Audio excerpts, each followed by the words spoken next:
నమస్కారం, welcome to Sakshi TV news. ముందుగా headlines.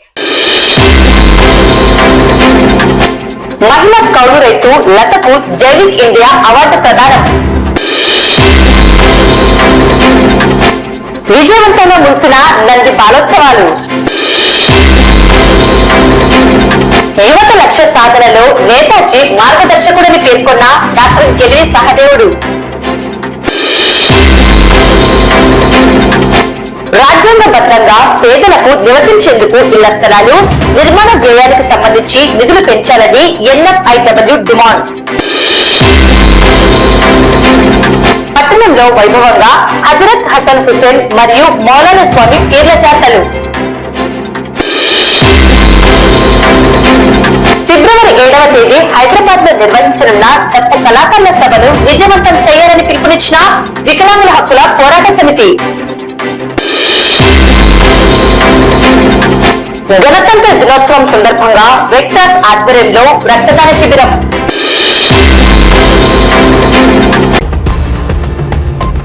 జిల్లాలో పెద్ద ఎత్తున ప్రకృతి సాగు, సేంద్రియ వ్యవసాయాన్ని ప్రోత్సహించిన బనగానపల్లె మండలం ఎనగండ్ల గ్రామానికి చెందిన మహిళా కౌలు రైతు లలితకు జైవిక్ ఇండియా అవార్డు దక్కింది. జిల్లా రైతు సాధికారత సంస్థ 2024 సంవత్సరానికి 5వ జైవిక్ ఇండియా అవార్డులో నామినేట్ అయిన వారిలో ఉత్తమ మహిళా కౌలు రైతు వ్యాపారవేత్తగా గుర్తించి ఈ నెల 22వ తేదీన బెంగళూరులో అవార్డును ప్రదానం చేశారు.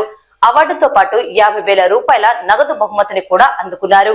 ఇందుకు సంబంధించిన జైవిక్ అవార్డు సర్టిఫికెట్ ను గురువారం కలెక్టర్ ఛాంబర్ లో జిల్లా కలెక్టర్ రాజకుమారి చేతుల మీదుగా అందుకున్నారు. జిల్లా కలెక్టర్ ఆమెను ప్రత్యేకంగా అభినందించారు. సంబంధిత బహుమతి మొత్తాన్ని ప్రకృతి వ్యవసాయం కోసం వినియోగిస్తామని మహిళా కౌలు రైతు లత తెలిపారు. గత 6 సంవత్సరాల నుండి ప్రకృతి వ్యవసాయం చేస్తున్నారని ఆమె తెలిపారు. 1.5 ఎకరాలో ఏ గ్రేడ్ వరి, అర్ధ ఎకరాలో కూరగాయల పంటలు వేస్తున్నారని తెలిపారు. ఈ కార్యక్రమంలో జిల్లా వ్యవసాయ శాఖ అధికారి పాల్గొన్నారు. నంద్యాల జిల్లా కేంద్రంలో నంది బాలోత్సవాలు ఉత్సాహభరితంగా 2 రోజుల పాటు నిర్వహించిన నంది బాలోత్సవాలు విజయవంతంగా ముగిశాయి. ఈ కార్యక్రమంలో జిల్లా నలుమూలల నుండి వివిధ పాఠశాలలకు చెందిన 5,000 మంది విద్యార్థులు 2 రోజుల పాటు పలు రకాల ప్రదర్శనలో పాల్గొని తమ ప్రతిభను ప్రదర్శించారు.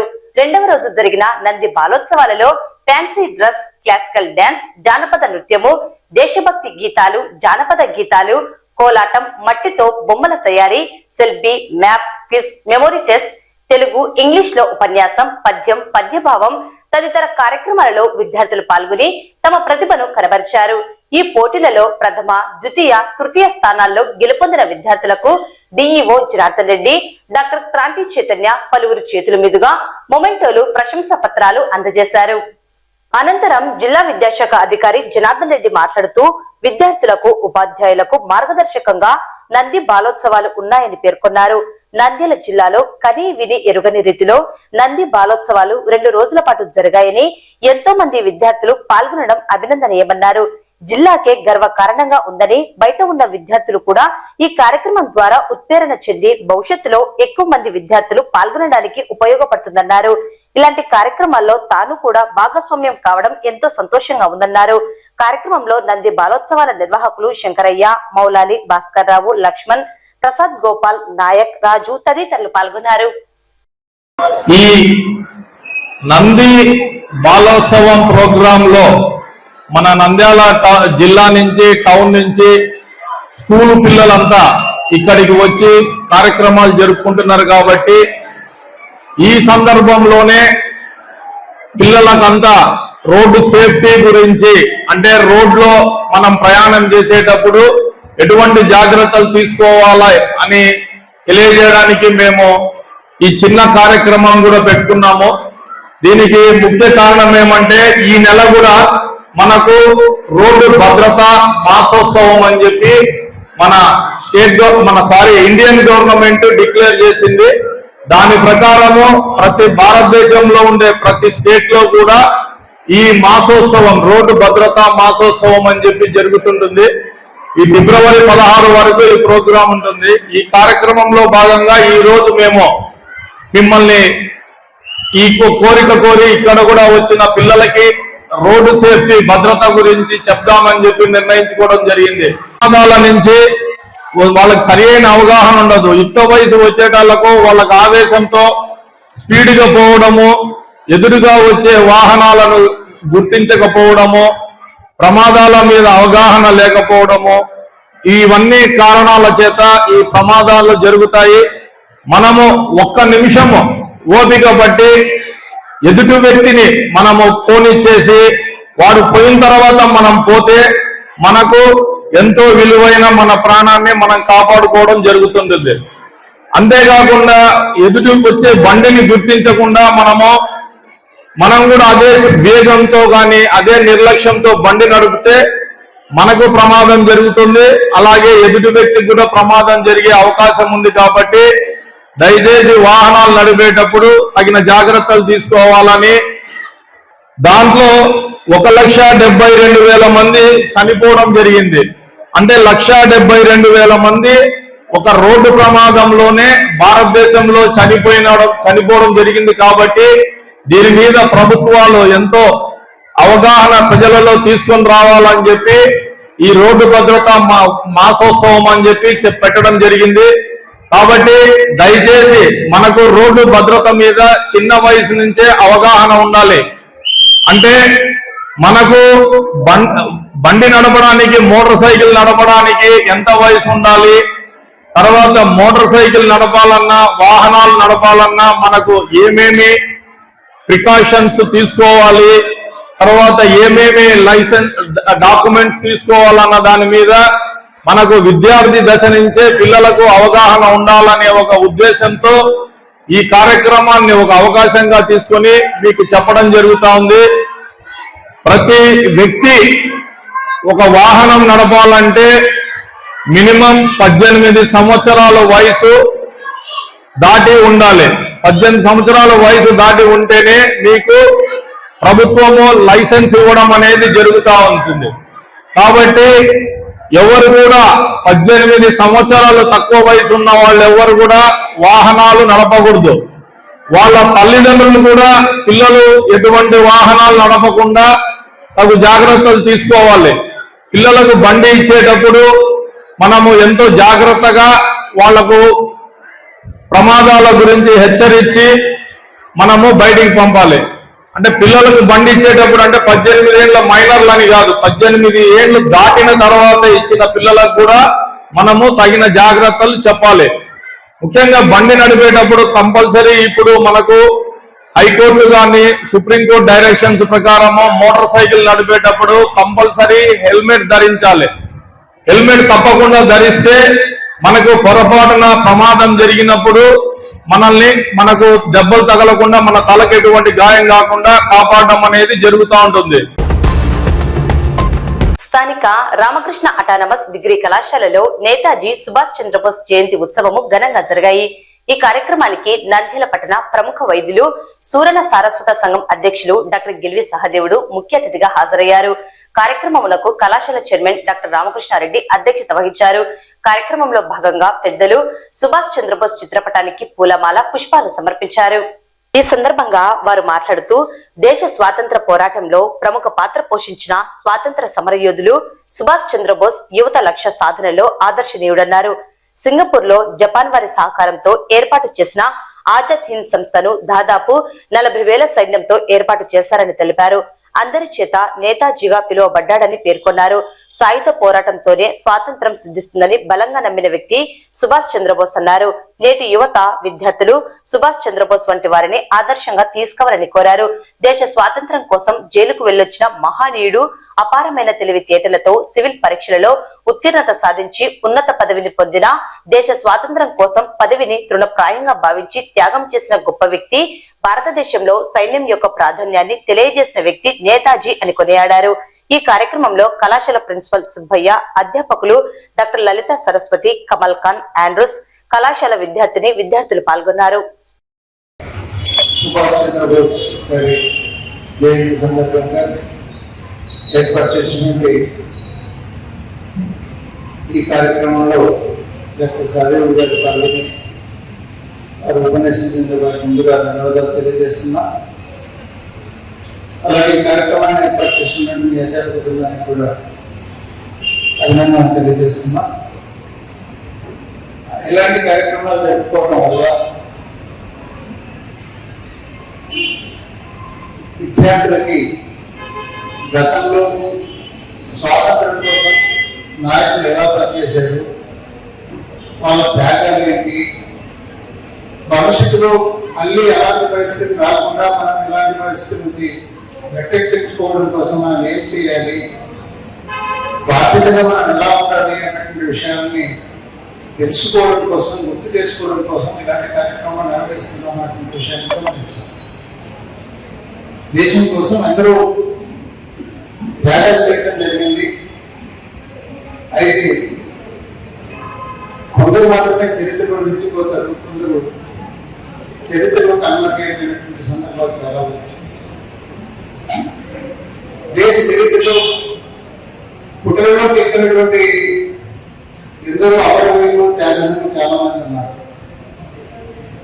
అలాంటి వ్యక్తుల గురించి తెలుసుకోవాల్సినటువంటి అవసరం చాలా ఉంది. ఇటువంటి బిర్సా ముండా అన్నటువంటి ఒక ట్రైబల్ లీడర్ గురించి దాదాపుగా 15 రోజుల కార్యక్రమాన్ని నిర్వహించారు. అతని చరిత్రలో ఎక్కడే కానీ, అతను ఉన్నట్టు కానీ, అతను దేశం కోసం పాటుపడ్డటువంటి విషయం కానీ మన చరిత్ర పుస్తకాలు ఎక్కడా లేదు. అట్లాగే సుభాష్ చంద్రబోస్ గురించి విద్యార్థులకి చాలా తక్కువగా చెప్తూ వస్తున్నారు. శ్రీ నేతాజీ సుభాష్ చంద్రబోస్ గారి జయంతిని జరుపుకుంటున్నాం. ఇందాక ప్రిన్సిపల్ గారు మాట చెప్పారు. ఒక విమానం ప్రమాదంలో ఆయన చనిపోయాడు, ఆయన శవం కూడా దొరకలేదు. కాబట్టి చనిపోయాడా లేదా అన్నది ఇప్పటికీ వివాదాస్పదంగానే ఉంది. అందుకని పెద్దలు ఏమంటారంటే సుభాష్ చంద్రబోస్ గారికి జయంతి కాని వర్ధంతి లేదు. ఇప్పటి వరకు జయంతులే కాని వర్ధంతులేని జరిపించుకునే ఒక మహా స్వాతంత్ర సమర యోధుడు సుభాష్ చంద్రబోస్. ఆయన పూర్తి పేరు నేతాజీ గారు. నేతాజీ ఆయన తీసిన గౌరవ జర్మనీలో సైనికులందరూ సమావేశమై నేతాజీ, నేత అంటే లీడర్, గ్రేట్ లీడర్ అని ఆయనకు పేరు ఇవ్వడం, అదే ఆయనకు నేతాజీగా చిరస్థాయిగా నిలిచిపోయింది. మీకు ఒక చిన్న ప్రశ్న వేస్తాను. లక్ష్మీ స్వరూపంగా మార్చుకుని లక్షలు ఆర్జించి ప్యాకేజీల పేరుతో దేశ విదేశాల్లో స్థిరపడిపోయిన వాళ్ళందరినీ వాళ్ళ సుఖ సంతోషాల కోసం చూసుకున్నాం తప్ప ఎవరు గుర్తుపెట్టు. చరిత్రలో మిగిలిపోయిన అనేక మంది గొప్ప వ్యక్తుల్లో సుభాష్ చంద్రబోస్ జీవితంలో ఒక ఘట్టాన్ని మనం చేస్తుంటారు. ఆయన ఒరిస్సా కటక్ ప్రాంతంలో జన్మించి కలకత్తాలో తన విద్యాభ్యాసం డిగ్రీ దాకా సాగించి లండన్లో కేంబ్రిడ్జ్ యూనివర్సిటీకి వెళ్ళారు. అక్కడ ఆయన ఐసిఎస్ పరీక్ష అంటారు, సివిల్స్ అంటారు. ఇప్పుడైతే ఐఏఎస్ అంటారు, ఇండియన్ అడ్మినిస్ట్రేటివ్ సర్వీస్. అప్పుడైతే ఇండియన్ సివిల్ సర్వీస్ అనేవాడు. దాంట్లో ఫస్ట్ అటెంప్ట్లో డిస్టింక్షన్లో పాస్ అయ్యి, ఆయనకు పాస్ అయిన తర్వాత సర్టిఫికేట్ ఇస్తారు కదా, అప్పుడున్న ఇంగ్లాండ్కి సంబంధించిన ఒక అధికారి ఆయనకు సర్టిఫికేట్ ఇస్తూ, ఇక నువ్వు భారతదేశానికి వెళ్ళి నీ అధికారంతో పరిపాలించు అన్నారు. ఆంధ్రప్రదేశ్ మహిళా సమైక్య ఆధ్వర్యంలో నంద్యాల పట్టణంలో స్థానిక కార్యాలయంలో ఏపీ మహిళా సమైక్య రాష్ట్ర ప్రధాన కార్యదర్శి దుర్గా భవాని అధ్యక్షతన సమావేశం నిర్వహించడం జరిగింది. భారత రాజ్యాంగం కల్పించిన హక్కులలో ప్రధానమైన వాటిలో పేద నిరుపేదలకు ఇల్లు, తిండి, గుడ్డ అందించాల్సిన బాధ్యత ప్రభుత్వానిదని, అలాగే మద్యం పాలసీని అమలు చేయడం లేదని, విద్యుత్ ఛార్జీల భారాన్ని మోపి పేదల నడ్డి విరుస్తున్నారని విమర్శించారు. ప్రభుత్వం తమ డిమాండ్లను అమలు చేయకపోతే పెద్ద ఎత్తున ఆందోళన చేపడతామని ఆమె హెచ్చరించారు. నా పేరు పెన్మెచ్చ దుర్గా భవాని. నేను ఆంధ్రప్రదేశ్ మహిళా సమైక్య రాష్ట్ర ప్రధాన కార్యదర్శి. ఇవాళ ముఖ్యంగా ఈ ప్రెస్ మీట్ ఏర్పాటు చేయడానికి కారణాలు 3 అంశాలు మీ దగ్గర ప్రస్తావించాలని చేస్తా ఉన్నా. అందులో ఒకటి, కేంద్ర రాష్ట్ర ప్రభుత్వాలు రెండు కూడా అధికారంలోకి వచ్చే ముందు ఏవైతే ప్రజలకు వాగ్దానాలు చేశారో వాగ్దానం నెరవేర్చే దిశలో వాళ్ళు పేదలకు ఇళ్ల స్థలాలు వెంటనే కేటాయించాలని చెప్పేసి డిమాండ్ చేస్తూ పెద్ద ఎత్తున ఆందోళన చేయడానికి మహిళా సమాఖ్య సమాయత్తమవుతా ఉంది. దానిలో భాగంగానే ఇప్పుడు నిన్న కేబినెట్ మీటింగ్ లో రాష్ట్ర ప్రభుత్వం ఏదైతే ప్రకటించిందో పట్టణ ప్రాంతాల్లో 2 సెంట్లు ఇస్తాము, పల్లెటూరులో 3 సెంట్లు ఇస్తాము అని చెప్పారు. దాంతో పాటు ఇవాళ వాళ్ళ లబ్ధిదారులకి గుర్తించి వాళ్ళకి ఇచ్చే ఏదైతే అమౌంట్ ఉందో దాన్ని 5 లక్షలకు పెంచాలని చెప్పేసి మహిళా సమాఖ్య మేము డిమాండ్ చేస్తా ఉన్నాం. ఆ దిశగా మా పోరాటాలు కొనసాగించడానికి రెడీ అవుతా ఉన్నాం. ఎందుకంటే వాళ్ళ సొంత ఇంటి కళ సాకారం చేసుకోవడం కోసం ప్రజలు ఎన్ని రోజుల నుండి ఎదురు చూస్తా ఉన్నారు. రోజు రోజుకు పెరుగుతున్న ధరలకు అనుగుణంగా ఆదాయాలు పెరగకపోవటం వలన ప్రజలు ఇంటి అద్దెలు కట్టలేని పరిస్థితుల్లో ఉండటానికి చిన్న ఇల్లున్నా చాలన్న ఆలోచనలో ప్రజలు ఉన్న సందర్భంలో ప్రభుత్వ ఎలక్షన్ లో ఇచ్చిన వాగ్దానాన్ని తక్షణం నెరవేర్చే దిశగా ప్రభుత్వాలు వెంటనే వాళ్ళకి ఇల్లు కేటాయించాలని చెప్పి మహిళా సమాఖ్య పోరాటానికి సమాయత్తం అవుతుంది. రెండో అంశం ఏంటంటే ఈ రాష్ట్ర ప్రభుత్వం అధికారంలోకి వచ్చి 6 నెలలు దాటిపోయింది. దాంతో పాటు రాష్ట్రంలో మద్యం పాలసీ వచ్చి దాదాపు 100 రోజులు అవుతా ఉంది. దాదాపు 5,000 కోట్ల రూపాయల ఆదాయం ఈ మద్యం ద్వారా వచ్చిందనే అంచనాలు ప్రభుత్వ లెక్కలు చెప్తా ఉన్నాయి. ఇంకా తెలియకుండా ఎంత జరుగుతుందో మనం చెప్పక్కర్లా. ఇటీవల కాలంలో రాష్ట్రంలో మద్యం పాలసీ వచ్చిన తర్వాత అంతకుముందు ప్రభుత్వ ఆధీనంలో నడిచిన షాపులన్నీ వాళ్ళ ప్రైవేట్ వ్యక్తుల్లోకి వెళ్ళిపోయినాయి. ఆ ప్రైవేటు వ్యక్తులు విచ్చలవిడిగా మద్యం అమ్మకాలకు పూనుకున్నారు. మనం ప్రత్యక్షంగా చూసాం. మన సంక్రాంతి టైంలో కానీ, క్రిస్మస్ టైంలో కానీ, నిన్న జనవరి 1 ఆ టైంలో కానీ ఎంత మద్యం అమ్మకాలు ఎలా జోరుగా సాగినాయో అన్ని పత్రికలతో సహా అంత మీడియా అంతా కూడా మద్యం అమ్మకాలు విపరీతంగా జోరుగా సాగినాయని చెప్పేసి వార్తలు పుంకాలుగా మనం చూసాం. అయితే ఇవాళ వాటి స్థానంలో ఏదైతే రాష్ట్రంలో 3,336 షాపులు ఉంటే ఆ షాపులకి ఇవాళ 5,000 కోట్ల రూపాయల ఆదాయం వస్తుందంటే దానికి కారణం ఇవాళ బెల్ట్ షాపులు విపరీతంగా పెరిగిన విషయం స్పష్టంగా అర్థమవుతుంది. చంద్రబాబు నాయుడు గారు నాణ్యమైన మద్యాన్ని మేము అందిస్తాము, ప్రజలకి అనారోగ్యం పాల్గొకుండా చూస్తామని చెప్పారు. నాణ్యమైన మద్యం అందించడం వలన ప్రజల ఆరోగ్యాలు ఏమైనా కుదిరిపడతాయా? ఇవాళ విచ్చలవిడిగా మద్యం షాపులు పెంచడం వలన ప్రజల ఆరోగ్యాలు ఏమైనా మెరుగుపడతాయా? లేకపోతే హాస్పిటల్ పాల్గొకుండా ఉంటారా? ఇవాళ అనారోగ్యాలు పాల్గొకుండా ఉంటారా? అంటే మీరు చేసిన వాగ్దానాల్లో మద్యం పెంచడమే ప్రధాన వరకు మద్యాన్ని చూడటం పెట్టినారు తప్ప మద్యాన్ని నియంత్రించాలన్న ఆలోచన ఎక్కడా లేదు. ముఖ్యంగా మేము చెప్పవలసింది ఏంటంటే డీఎలక్షన్ కేంద్రాలు పెడతానన్నారు. డీఎలక్షన్ కేంద్రాలు ఎక్కడ పెట్టారు? మీరు ఇంతవరకు పెట్టలేదు. అలాగే మద్య నిషేధ ప్రచారం కోసం ఏదైతే ఎయిడ్స్ మీద ప్రచారం జరుగుతుందో లేకపోతే ఇంకో దాని మీద సిగరెట్ పాన్ పరాకుల మీద ఎలా ప్రచారం చేస్తారో దాని గురించి మద్య నియంత్రణ కోసం సమాచారాన్ని ప్రజలకి దాని వల్ల జరిగే నష్టాలను వివరించే దానికి సంబంధించి ప్రచారం చేయడం కోసం దాంట్లో డబ్బులు 2% ఖర్చు పెట్టాలి. అలాంటి మహిళల జీవితాల్లో వెలుగు నింపకుండా వెలుగు జీవితాన్ని తీసుకొచ్చే మద్యం తీసుకురావడం వలన మహిళల్ని మరింత ఇబ్బందుల్లో నెట్టివేయడం వలన మహిళల్లో హింస ప్రవృత్తి పెరగటం వలన కుటుంబంలో ఇబ్బందులు పాలవుతున్నా కూడా ప్రభుత్వం పట్టించుకోకుండా ధనార్జన జయంగా పెట్టుకుంటే మాత్రం మహిళా సమాఖ్య ఊరుకోదనే విషయం మేము స్పష్టంగా చెప్పదలుచుకున్నాం. సంక్షేమ పథకాల పేరుతో ప్రజల్ని చేసేటప్పుడు ఈ సంక్షేమ పథకాల్లో భాగంగా ప్రజల మీద భారాలు వేయని ప్రభుత్వాలు మీరు ఉండదలుచుకుంటే తక్షణం విద్యుత్ సంబంధించిన బిల్లులు ఏవైతే ఉన్నాయో ఆ బిల్లులు ప్రజల మీద భారాలు వేయద్దని, అదనపు ఛార్జీలన్నీ ప్రభుత్వం భరించాలని మేము డిమాండ్ చేస్తా ఉన్నాం. దీని మీద కూడా మొన్న సంక్రాంతి భోగి పండుగ రోజు మహిళా సమాఖ్య ఆధ్వర్యంలో అన్ని నియోజకవర్గాల్లో కూడా భోగి మంటల్లో విద్యుత్ బిల్లులు తగలబెట్టాం. అంతటితో మా ఉద్యమం ఆపట్లేదు. భవిష్యత్తు కాలంలో కూడా ఈ ఉద్యమం తీవ్రతరం చేస్తాం. విద్యుత్ బిల్లులు తగ్గించే వరకు పోరాటం చేస్తాం. ముఖ్యంగా ఈ 3 అంశాల మీద మహిళా సమాఖ్య ఆందోళన చేయబోతా ఉంది. దీనిలో భాగంగానే ముఖ్యంగా రేపు 26వ తారీఖు నుండి వచ్చే నెల 10వ తారీఖు వరకు ఇళ్ల స్థలాలు, పేదలకు ఇళ్లు అలాంటి దాని మీద ప్రభుత్వం తక్షణ నిర్ణయం తీసుకోవాలని ఏదో కేబినెట్ లో నిర్ణయం చేసి మేము ఇస్తున్నాం కదా మళ్ళీ మీరు ఎందుకు ఇలాంటి మా మీద దాడి చేస్తారనే మాటలు పెట్టి అందులో కూడా లొసుగులు చాలా కనిపిస్తున్నాయి. స్వయంగా మంత్రి గారు ప్రకటించిన దాంట్లోనే చాలా లొసుగులు కనిపిస్తా ఉన్నాయి. ఆ లొసుగులను సరిచేసే విధంగా ప్రభుత్వాలు ఉండాలని చెప్పి డిమాండ్ చేస్తున్నాం. మా ఫైటింగ్ అంతా ఇళ్ల స్థలాల కోసం విద్యుత్ ఛార్జ్ బిల్లులు తగ్గించాలని, మద్య నియంత్రణ కోసం మహిళా సమాఖ్య పోరాటానికి సమాయత్తం అవుతుంది. నంద్యాల పట్టణం నూనెపల్లె ప్రాంతంలో వెలిసిన హజరత్ హసన్ హుసేన్ మరియు మౌలానా స్వామి దర్గాలో వైభవంగా పీర్ల జాతరలు నిర్వహించడం జరిగింది. ఈ సందర్భంగా గంధం, జానపద చెక్క భజనలు, అన్నదాన కార్యక్రమాలను నిర్వహించారు. కుల మతాలకు అతీతంగా పాల్గొని ప్రత్యేక ప్రార్థనలు చేశారు.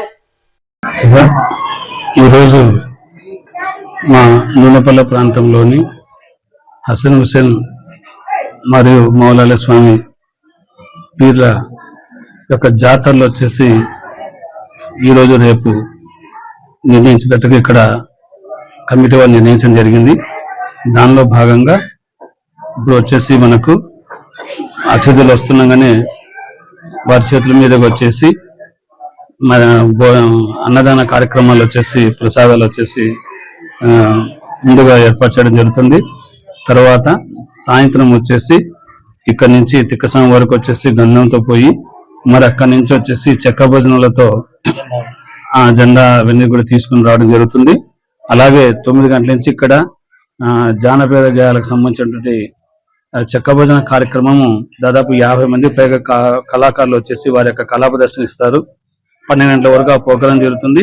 అనంతరం వచ్చేసి మరి స్వామివారు వచ్చేసి ఊర్లోకి పర్యటనకు వచ్చేసి మరి వారు వెళ్తారు. కాబట్టి ఈ కార్యక్రమం చాలా కనుల విందుగా వచ్చేసి ఇక్కడ జరుగుతుంది. కాబట్టి ఇది అంతా కూడా ఈ యొక్క దాతల సహకారంతో ఈ కార్యక్రమాలన్నీ కూడా జరుగుతున్నాయి. భక్తాదులు వచ్చేసి వారి యొక్క తోచిన విధంగా స్వామివారికి వచ్చేసి వారు ముక్కువడం చేసుకుని వారి ముక్కువలన్నీ కూడా చెల్లించుకోవడం చేయడం ద్వారానే ఈ కార్యక్రమాలన్నీ కూడా జరుగుతున్నాయి. సో ఈ సందర్భంగా మేము కోరేది ఒక్కటే, ప్రతి ఒక్కరు కూడా ఈ సాయంత్రం వచ్చేసి ఈ కార్యక్రమాలన్నీ కూడా ఇక్కడ వచ్చి చూడాలని చెప్పి మేము మనస్ఫూర్తి కోరుకుంటున్నాం. అలాగే ఈ కార్యక్రమాలకు సహకరించినటువంటి పెద్దలకు దాతలకు అందరికి కూడా ఈ సందర్భంగా మా తరపు నుంచి వారికి ధన్యవాదాలు. ఇక్కడ శ్రీ శ్రీ హజరత్ మునిపల్లె హుసేనాల స్వామి పీర్ల జాతరలు ఇక్కడ స్వామివారు వెలిసి 112-113 సంవత్సరాలు అవుతుంది.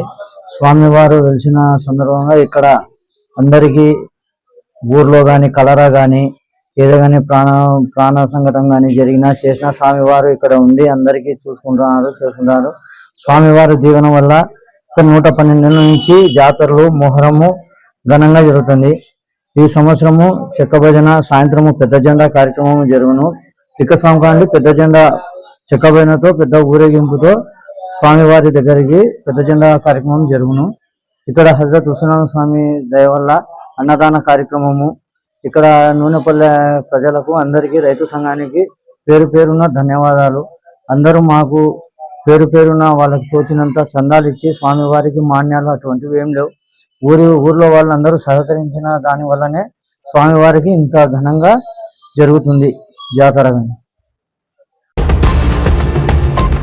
ఎస్సీ వర్గీకరణ చేపట్టాలన్న నినాదంతో ఫిబ్రవరి నెల 7వ తేదీ మందకృష్ణ మాదిగ నాయకత్వంలో నిర్వహించనున్న డప్పు కళాకారుల సభను విజయవంతం చేయాలని ఎస్సీ వర్గీకరణ సాధన కోసం తామంతా సంపూర్ణ మద్దతు తెలియజేస్తున్నామని నంద్యాల జిల్లా వికలాంగుల హక్కుల పోరాట సమితి అధ్యక్షుడు గంగాధర శెట్టి పేర్కొన్నారు. ఈ సందర్భంగా గంగాధర శెట్టి మాట్లాడుతూ ఎస్సీ వర్గీకరణ చేపట్టాలని కోరుతూ హైదరాబాద్ లో ఫిబ్రవరి నెల 7వ తేదీ 1,00,000 మంది డప్పు కళాకారులతో తమ నినాదాన్ని తెలియజేసే కార్యక్రమాన్ని చేపడుతున్నామని ఈ సభను విజయవంతం చేయాలని కోరారు. తమ పూర్తి సంఘీభావాన్ని మద్దతును తెలియజేస్తున్నామని తెలిపారు. ఈ కార్యక్రమంలో నంద్యాల జిల్లా దివ్యాంగులు పాల్గొన్నారు. జరగబోయే కార్యక్రమము ఎస్సీ వర్గీకరణ కోసము కనీసం 40 సంవత్సరాల పాటు నిరంతర కృషి చేసిన వ్యక్తి మా వికలాంగుల దేవుడు ఆరాధ్య దైవము మందకృష్ణ మాదిగ గారు. కానీ ఇన్ని సంవత్సరాలైనా కానీ ప్రభుత్వం దృష్టిలో పెట్టుకోకుండా ఎస్సీ వర్గీకరణ చేయలేదు. ఖచ్చితంగా చేయాలనే నినాదంతో రేపు జరగబోయే 7వ తారీఖున డప్పు వాయిద్యాలతో కనీసము వేలాది మందితో ఎస్సీ వాళ్ళు చేరుకోవడం జరుగుతుంది హైదరాబాద్ కు. మేము వికలాంగులను చేరుకోకపోయినా మా యొక్క మద్దతు మా సంఘీభావం మా వికలాంగుల హక్కుల పోరాట సమితి ఆధ్వర్యంలో నంద్యాల జిల్లా నుండి మేము కూడా మా వంతు కృషి చేస్తాము. మా సత్తా అనేది కూడా చూపిస్తాము. మేమంటే చాటి చూపిస్తామనే ఉద్దేశంతో మేము ఈనాడు తెలియజేస్తున్నాము. మాకు దేవుడు భగవంతుడు కాలు లేకపోయిండొచ్చు, మాకు మనసు అనేది ఉంది. కానీ ఆత్మధైర్యంతో ఆత్మవిశ్వాసంతో మేము కూడా ఖచ్చితంగా ప్రభుత్వము దయచేసి ఎస్సీ వర్గీకరణ ప్రవేశపెట్టాలని కోరుకుంటున్నాము. అంతేకాకుండా ఈనాడు కేవలము మేము ఎక్కడో వికలాంగులమై ఉండుకొని కూడా 200 పింఛన్ల నుంచి ఈనాడు 15,000 పింఛను సాధించుకునేంత ఘనత చేసిన వ్యక్తి ఎవరంటే ఆ దేవుడు మా ఆత్మ బంధువు వికలాంగుల ఆరాధ్య దైవము ఒక మందకృష్ణ మాదిగ గారు. ఒక మాదిగ కులం నుండి కూడా ఎస్సీ వర్గీకరణకే సపోర్టింగ్ కాకుండా ప్రతి ఒక్క వ్యక్తులు కూడా సమాజంలో ఎవరైతే అనవాళ్ళుగా ఎవరైతే తక్కువగా ఉన్న వాళ్ళని కూడా దృష్టిలో పెట్టుకొని ఈనాడు అందరికీ న్యాయం చేస్తున్నాడు. ఒక రాష్ట్ర చరిత్రలోనే అన్నగారి పేరు స్థిరస్థాయికి జరుగుతుంది. ఎందుకంటే ఈనాడు ప్రధానమంత్రి మోడీ గారు కూడా మాకు మద్దతు కూడా ఇవ్వడం కూడా జరిగింది. వికలాంగుల సపోర్టింగ్ కూడా పూర్తిగా మేము ఉన్నామనే ఉద్దేశంతో నారా చంద్రబాబు నాయుడు ఒక కూటమిని ఏర్పరచుకొని మా యొక్క ఓటు కూడా మేము కూటమికి మద్దతు ఇచ్చి గెలిపించడం జరిగింది. కావున దయచేసి మా దేవుడు అయినటువంటి మందకృష్ణ మాదిగ గారికి మా వంతు కూడా మేము సంఘీభావం తెలియజేస్తున్నాము. జై మందకృష్ణ మాదిగ నాయకత్వం వర్ధిల్లాలి, వికలాంగుల ఐక్యత వర్ధిల్లాలి. ఎంఆర్పీఎస్ జిందాబాద్. 76వ గణతంత్ర దినోత్సవాన్ని పురస్కరించుకుని నంద్యాల పట్టణంలోని మున్సిపల్ పార్క్ ఆవరణంలో గల ఆయుష్ యోగా సెంటర్ నందు రెడ్ సొసైటీ ఆయుష్ యోగా సేవా సమితి సభ్యుల సంయుక్త సహకారంతో రక్తదాన శిబిరం నిర్వహించారు. Indian red cross society Nandyal జిల్లా చైర్మన్ దస్తగిరి పర్ల ఈ శిబిరంలో 30 మందికి పైగా ఉన్న యువకులు, మహిళలు రక్తదానం చేశారు. ఈ సందర్భంగా వారు మాట్లాడుతూ ఆపదలో ఉన్న సాటి మనిషికి రక్తదానం చేస్తేనే ఆ మనిషి బ్రతకగలడు. అందుకే అన్ని దానాల కన్నా రక్తదానం మిన్న అన్నారు. కార్యక్రమంలో ఇండియన్ రెడ్ క్రాస్ సభ్యులు ఉస్మాన్ బాషా తదితరులు పాల్గొన్నారు. వార్తలు ముగించే ముందు ముఖ్యాంశాలు మరోసారి. మహిళా కౌలు రైతు లతకు జైవిక్ ఇండియా అవార్డు ప్రదానం. విజయవంతంగా ముగిసిన నంది బాలోత్సవాలు. యువత లక్ష్య సాధనలో నేతాజీ మార్గదర్శకుడని పేర్కొన్న డాక్టర్ కెల్వి సహదేవుడు. రాజ్యాంగబద్ధంగా పేదలకు నివసించేందుకు ఇళ్ల స్థలాలు నిర్మాణ వ్యయానికి సంబంధించి నిధులు పెంచాలని NFIW డిమాండ్. పట్టణంలో వైభవంగా హజరత్ హసన్ హుసేన్ మరియు మౌలానా స్వామి పీర్ల జాతరలు. ఫిబ్రవరి 7వ తేదీ హైదరాబాద్ లో నిర్వహించనున్న గొప్ప కళాకారుల సభను విజయవంతం చేయాలని పిలుపునిచ్చిన వికలాంగుల హక్కుల పోరాట సమితి. గణతంత్ర దినోత్సవం సందర్భంగా రెడ్ క్రాస్ ఆధ్వర్యంలో రక్తదాన శిబిరం.